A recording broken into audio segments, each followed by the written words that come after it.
I felt my world crumble as I realized my marriage had become an emotional prison. When Emma and I exchanged vows, I believed we were starting a lifetime of love and companionship. Those dreams quickly faded as warmth turned to rejection. After our wedding day, she changed completely, refusing any physical intimacy without explanation. At first, I made excuses for her, but as months became years, I wondered what terrible truth lurked behind her cold eyes. Before I dive into my story, let me know where you're watching from.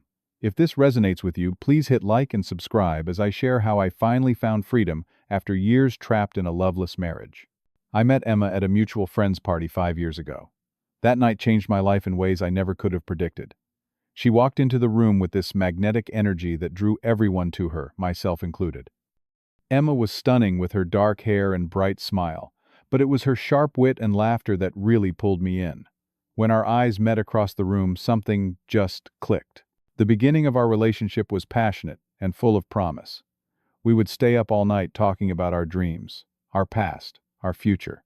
Emma was adventurous and spontaneous, always suggesting weekend trips or new restaurants to try. Our physical connection was incredible, and she was often the one initiating intimacy. Looking back, that should have been my first clue when things changed so dramatically later. There were warning signs I chose to ignore.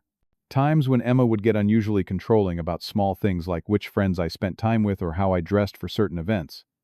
She would make subtle comments that I brushed off as jokes, but they were actually glimpses into how she viewed relationships as transactions. After dating for 2 years, I proposed during a sunset hike to her favorite overlook point. I had arranged for her best friend to help set up a small picnic area with fairy lights and champagne. When she said yes, I truly believed I had found my perfect match. We spent the next 6 months planning what Emma called our dream wedding. She was obsessed with every detail, from the specific shade of blue for the groomsmen's ties to the exact height of flower arrangements on the tables. Our wedding was extravagant, with over 200 guests at a vineyard venue that cost more than I was comfortable spending. But I wanted to make Emma happy, so I agreed to everything she wanted. Her parents contributed significantly, which I later realized gave them and Emma even more control over the event. The ceremony was beautiful, and Emma looked radiant walking down the aisle. When we exchanged our vows, I meant every word I said about loving her forever. Our honeymoon in Hawaii was shorter than I had hoped for, just 5 days, because Emma claimed she couldn't be away from work longer.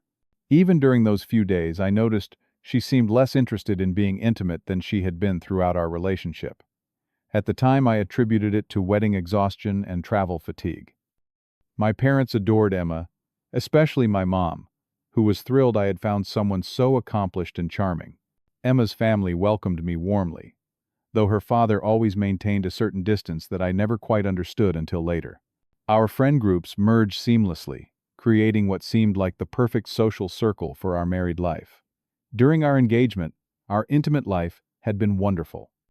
Emma knew exactly what I liked, and never seemed shy about expressing her own desires. She would surprise me with romantic evenings and weekend getaways. I remember telling my best friend Jack that I must be the luckiest guy in the world to have found someone who connected with me on every level, physically and emotionally. I truly believed I had found my soulmate, the person I would grow old with, raise children with, and share all of life's joys and sorrows. I pictured us in rocking chairs on a porch somewhere, still holding hands and laughing about inside jokes when we were 80. That image seems almost cruel now, knowing what I know. The night before our wedding, Emma whispered to me that she couldn't wait to start our life together, that she had been waiting for someone like me her entire life. I fell asleep with her head on my chest, completely unaware that the woman I loved had created an elaborate performance that would end as soon as she had secured the marriage she wanted. Everything changed the moment we returned from our honeymoon. It was as if someone had flipped a switch, transforming the passionate, loving woman I married into a distant roommate. The first time I initiated intimacy after we got back, Emma turned away, claiming she had a headache. I thought nothing of it at the time. It happens to everyone. But then the excuses kept coming. She was too tired. Work was too stressful. She had a big presentation the next day. She wasn't feeling well. The apartment was too messy for her to relax. It was too hot. It was too cold. The list went on and on. Our intimate moments decreased rapidly. Before marriage, we would be together multiple times per week. After the wedding, it quickly dropped to once every 2 weeks. then once a month, then once every few months. By our first anniversary, physical intimacy had ceased entirely. I remember the first time I tried to have a serious conversation about it. We were sitting at our dining table eating takeout because neither of us felt like cooking. I carefully brought up that I missed our physical connection and asked if everything was okay. Emma's reaction stunned me.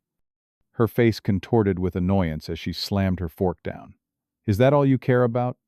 We just had a normal dinner and you have to ruin it with this. You're being selfish, Reed. I have a career to focus on. Not everything revolves around your needs." I apologized immediately, feeling guilty for upsetting her. That became a pattern. Me cautiously expressing my feelings, Emma reacting with outrage, and me apologizing for having normal desires within our marriage. She would occasionally make vague promises about things getting better when work calmed down or when she felt less stressed. Those promises never materialized. The goalposts kept moving, and the better time never came. I tried everything I could think of to reconnect with my wife. I cooked elaborate dinners, bought thoughtful gifts, arranged date nights at her favorite restaurants, sent flowers to her office, wrote her love letters, suggested weekend trips to places she had mentioned wanting to visit. Nothing worked. Any romantic gesture on my part was met with a pat on the hand and a quick, "Thank you, that's sweet," before Emma retreated back into her world of disinterest. After 18 months of this emotional desert, I suggested we see a marriage counselor. Emma refused outright. "We don't need a stranger prying into our private life," she said. "There's nothing wrong with our marriage that time won't fix." But time was only making things worse, not better. As our physical and emotional distance grew, my mind started going to dark places. Was Emma having an affair? I found myself checking her phone when she was in the shower, looking through her emails, when she left her laptop open, even driving by her office at odd hours to see if her car was there when she said she was. Working late. I found nothing suspicious, which in some ways was more confusing. If she wasn't interested in intimacy with someone else, why had she completely shut me out? The loneliness was crushing. I would lie awake at night with my wife sleeping beside me, yet feeling like she was 1,000 miles away. The woman I married, the one who used to curl up against me and whisper how much she loved me, had been replaced by a stranger who flinched if my hand accidentally brushed against hers. Our arguments about intimacy became more frequent and more heated. Emma would accuse me of reducing our relationship to just physical needs, while I tried to explain that intimacy was about emotional connection as much as physical satisfaction. These fights would end with Emma storming out of the room and me sleeping on the couch, sometimes for days at a time. She never came looking for me, never suggested I come back to our bed. The distance between us felt insurmountable. By the second year of our marriage, we were essentially roommates who occasionally shared meals. We maintained appearances in public, smiling at friends and family gatherings, posting happy photos on social media. But behind closed doors, we barely spoke beyond practical matters about bills or household chores. I started spending more time at the gym, throwing myself into work projects, hanging out with friends, anything to avoid coming home to the Cold War zone our apartment had become. Emma never seemed to notice or care about my extended absences. When I would return home late, she would be reading in bed with her noise-canceling headphones, not even looking up as I entered the room. The worst part was the constant rejection and what it did to my self-esteem. I started questioning if there was something wrong with me, if I was somehow deficient or unattractive. The confident man I once was had been eroded by constant dismissal from the person who was supposed to love me most. After 2 years of living in a sexless marriage, I reached my breaking point. One evening after another, failed attempt to reconnect with Emma, I suggested that perhaps we should consider opening our marriage.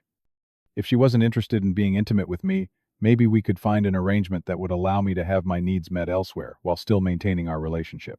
It wasn't what I truly wanted, but I was desperate for any solution that might save our marriage. Emma's reaction was explosive. She screamed louder than I had ever heard her, her face red with fury. "How dare you suggest something so disgusting? You want to cheat on me and have me give you permission? What kind of man asks his wife that? If you loved me, you wouldn't even think about being with someone else." I tried to explain that I was trying to find a compromise, that I had been patient and understanding for years, but she wouldn't listen. She threw a glass against the wall, shattering it across our living room floor. As I stood there in shock, Emma collapsed onto the couch, sobbing dramatically. Then, in the midst of her tears, she said something that stopped my world. I never even liked sex that much. I just pretended before we got married because that's what you do to get a husband. The room went silent except for the ringing in my ears. What did you just say? I asked, not sure if I had heard her correctly. Emma looked up at me suddenly calm, as if relieved to finally drop the act. I never really enjoyed it, Reed. I did what I had to do before the wedding, because that's how the game is played. I figured once we were married I wouldn't have to pretend anymore. I felt physically ill, like I had been punched in the stomach.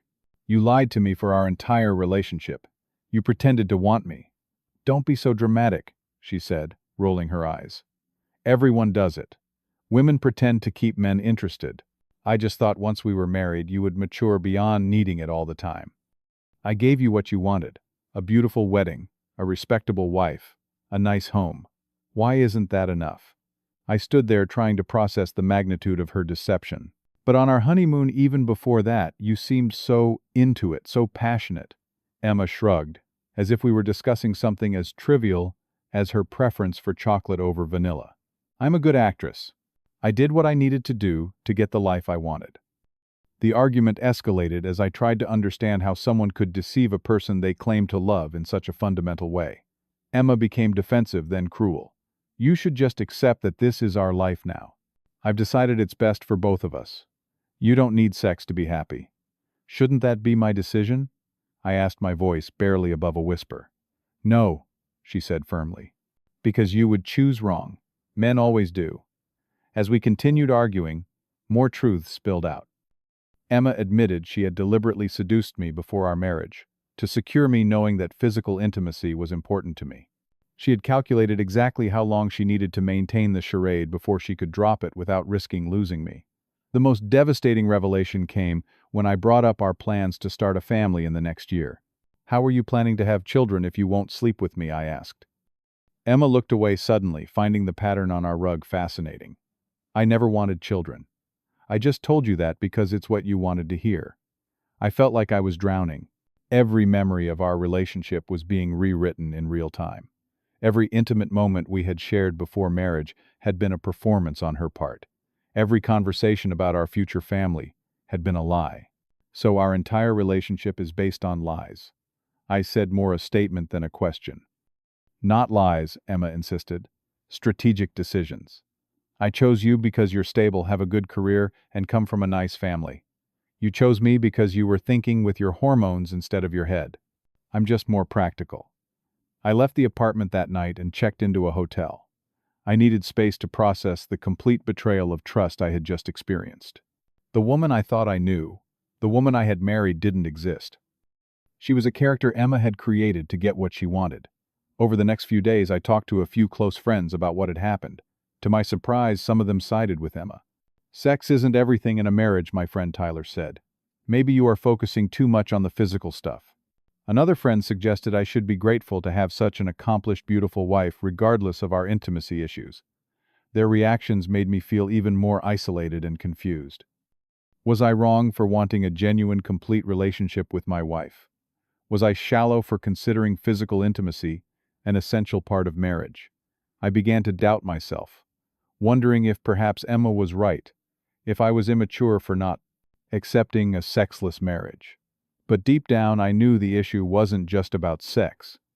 It was about honesty, trust, and mutual respect. Emma had deliberately deceived me about fundamental aspects of who she was and what she wanted. She had manipulated me into a marriage under false pretenses, then expected me to accept her terms for how that marriage would function. I felt trapped, humiliated, and completely alone. After that explosive confrontation, I knew I needed professional advice. I discreetly consulted with a lawyer to understand my rights and options. The attorney listened sympathetically as I explained how my marriage had been built on deception. She explained that while sexual incompatibility isn't grounds for an at-fault divorce in our state, fraud regarding essential aspects of marriage sometimes could be. She advised me to document everything and consider my next steps carefully. For weeks, I wrestled with my decision. I had made vows, promised forever, and I took those commitments seriously.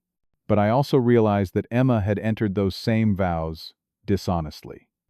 She had never intended to fulfill her promises of love and fidelity in the way those terms are commonly understood. I tried one final time to salvage our marriage. I made an appointment with a well-respected marriage counselor and asked Emma to join me. "This is our marriage, Emma. It's worth fighting for. Please come with me so we can work through this together." She refused again more adamantly than before. "There's nothing wrong with me that needs fixing. If you can't accept me as I am, that's your problem."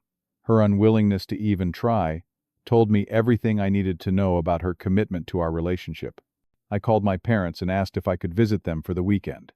Over dinner at their house, I finally told them what had been happening in my marriage.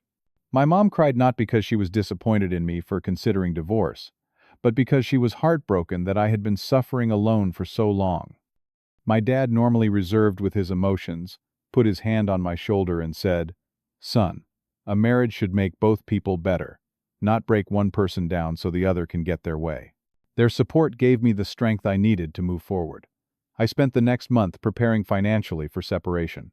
I opened a separate bank account, cataloged our assets, and found an apartment I could move into on short notice. When I finally sat Emma down to tell her I wanted a divorce, she looked genuinely shocked. Despite everything she had assumed, I would eventually accept her terms because I had nowhere else to go. "You can't divorce me," she said, as if stating a fact. "We're perfect together on paper. Everyone thinks so. But we're not living on paper, Emma. We're living in the real world, and in the real world I'm miserable." Her shock quickly turned to panic when she realized I was serious. Suddenly, the woman who had shown no interest in me for years was promising to change. "I can try harder, Reed. We can schedule intimate time. I'll go to therapy. Whatever you want." I had heard empty promises before. "You've had 2 years to try, Emma. You chose not to. And the issue isn't just the lack of intimacy, it's the dishonesty. You deliberately deceived me about who you are and what you wanted from our marriage." She switched tactics, turning to threats. "If you leave me, I'll make sure everyone knows what a sex-obsessed jerk you are. I'll tell them you tried to force me. I'll tell them you wanted an open marriage so you could sleep around. No one will believe your side." For the first time, I saw Emma clearly for who she truly was. A manipulative person who viewed relationships as games to be won rather than connections to be nurtured. Instead of being hurt by her threats, I felt a strange sense of calm. "Go ahead. Tell people whatever you want. I know the truth, and I'm not going to stay in a dishonest marriage out of fear of what others might think." Over the next few weeks, I methodically gathered evidence of Emma's deception, saving text messages where she admitted to misleading me before marriage, recording conversations where she made demands and threats. I wasn't planning to use these in divorce proceedings unless absolutely necessary, but having them gave me security against her threats to destroy my reputation. Emma tried several tactics to make me stay. She called my mother crying about how I was abandoning her. She showed up at my workplace with lunch, playing the role of devoted wife in front of my colleagues. She even attempted to seduce me one night, putting on lingerie and waiting in our bed, a transparent and desperate move that only reinforced my decision to leave. When emotional manipulation failed, Emma turned to using mutual friends and family as pressure points. She told her parents I was being unreasonable, that I wanted to divorce her because she had been too busy with work to cater to my needs. They called me, trying to convince me to reconsider. Several friends reached out questioning my decision, suggesting I was throwing away a good thing over a minor issue. Through it all, I remained firm in my resolve. I had spent 2 years trying to make my marriage work with someone who had never been honest about her wants and needs. I deserved better than a lifetime of emotional manipulation and unfulfilled promises. Emma's response to the divorce papers was immediate and public. She posted a carefully edited version of our story on social media, portraying herself as the victim of an insensitive husband who valued physical gratification over emotional connection. She claimed I had given her an ultimatum: either open the marriage or get divorced conveniently, leaving out the years of deception that led to that point. Some of our mutual friends immediately rallied to her defense, sending me angry messages or unfriending me without hearing my side. Others were more measured, reaching out privately to ask what really happened. A few friends who had witnessed Emma's controlling behavior firsthand understood there was more to the story than she was sharing. When the official divorce papers arrived at our apartment, Emma's performance escalated to what I can only describe as a complete meltdown. She called me 26 times in one day, leaving increasingly hysterical voicemails ranging from tearful pleas to vicious threats. She showed up at my new apartment building, trying to get past security. When that failed, she waited in the parking lot for hours until I called a friend to escort her home. She appeared unannounced at my parents' house, creating such a scene that their neighbors called to check if everything was okay. My mom, normally the most diplomatic person I know, finally told Emma that she needed to respect boundaries and leave their property, or they would call the police. Emma's harassment reached a new level when she discovered I had started casually dating about 2 months after filing for divorce. A mutual friend had seen me having coffee with Allison, a woman from my gym, and reported back to Emma. Within hours, Emma was calling Allison's workplace trying to speak to her. When that failed, she found Allison's social media accounts and sent messages warning her to stay away from me, claiming we were trying to reconcile. The most dramatic incident happened at my office. Emma showed up during a client meeting, somehow talking her way past reception. She burst into the conference room, mascara streaming down her face, demanding to know how I could do this to us, and insisting that our problems were just a rough patch that all marriages go through. My boss and colleagues watched in stunned silence as security escorted her out.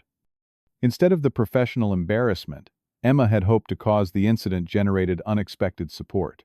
My boss, who had been married for 30 years, pulled me aside afterward and said, "I don't know exactly what's going on in your personal life, Reed, but no one deserves that kind of behavior.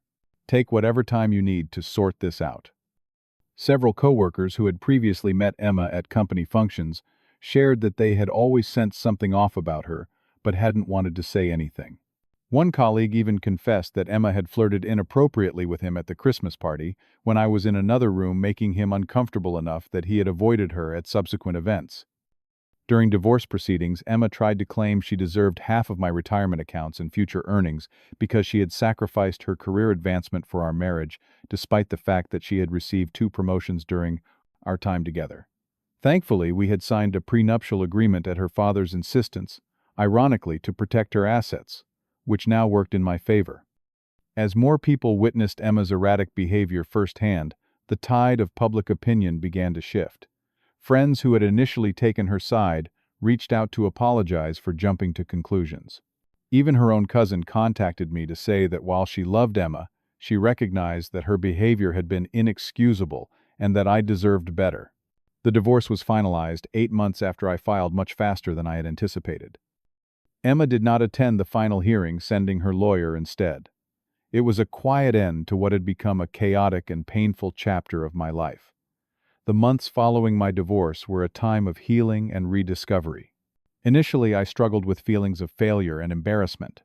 Despite knowing I had made the right decision, there was still the cultural stigma of divorce to contend with, the sense that I had somehow not tried hard enough or chosen poorly. I started seeing a therapist who specialized in recovery from manipulative relationships. Dr. Winters helped me understand that what I had experienced was a form of emotional abuse, and that Emma's behavior displayed many classic signs of narcissistic personality patterns. The validation that I wasn't crazy or oversensitive about what had happened was an important first step in my healing. Through therapy, I discovered a support group for people who had been in similar situations, marriages where fundamental deception about core compatibility had occurred. Hearing others' stories made me realize how common this type of experience was, though rarely discussed openly. One man in the group had discovered after 10 years of marriage that his wife had been faking every intimate encounter they had ever had, a revelation that nearly destroyed him. Gradually, I rebuilt my confidence and sense of self. I rediscovered hobbies I had set aside during my marriage, like playing guitar and hiking. I reconnected with old friends. Emma had subtly discouraged me from seeing people who knew me before I had lost myself in trying to please an unpleasable partner. About 6 months after my divorce was finalized, I met Kate through a community volunteer project. Unlike my relationship with Emma, which had been intense and immediate, my connection with Kate developed slowly and naturally. We became friends first, bonding over shared interests in music and outdoor activities. When our relationship eventually turned romantic, it was based on genuine compatibility and mutual respect. Kate's honesty was refreshing. From the beginning, she was upfront about what she wanted in a relationship, what her boundaries were, and how she expressed affection. There were no games, no hidden agendas, just 2 people genuinely enjoying each other's company and building trust through consistent actions. Through this new relationship, I learned what healthy love actually feels like. It's not the dramatic roller coaster Emma had conditioned me to expect, but a steady, warm glow that makes everyday life better rather than more complicated. One of the most important lessons I learned from my experience was the critical importance of honest communication from the very beginning of a relationship. No matter how uncomfortable or potentially deal-breaking a conversation might be, it's better to know where you stand on fundamental issues before making a lifetime commitment. I also learned about the necessity of alignment in a partnership. It's not just about loving someone, but about whether your core values, needs, and life goals are compatible. Emma and I might have looked perfect together on paper, but our fundamental desires and views on what marriage meant were completely misaligned. About a year after our divorce, Emma contacted me asking to meet for coffee. She claimed she had been in therapy and had realized her mistakes.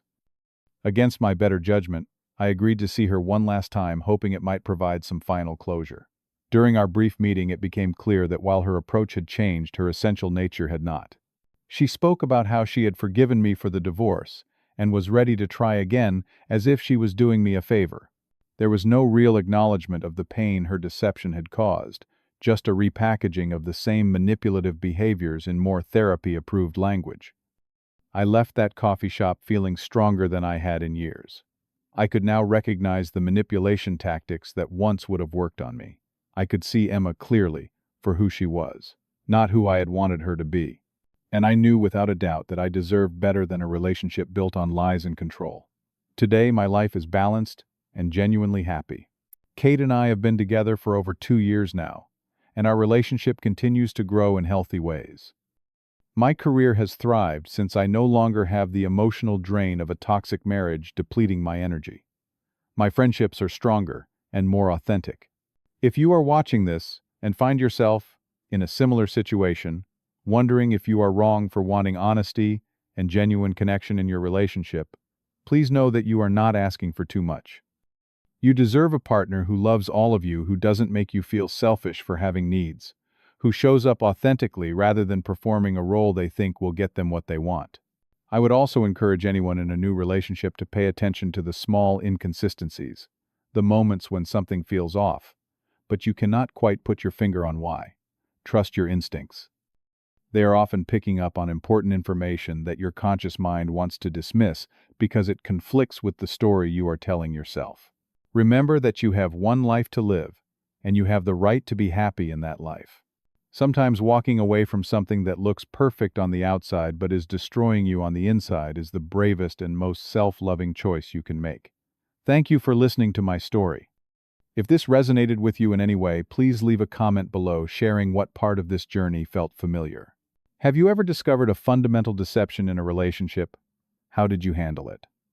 Hit like and subscribe if you found value in my experience, and share this video with someone who might need to hear that they are not alone.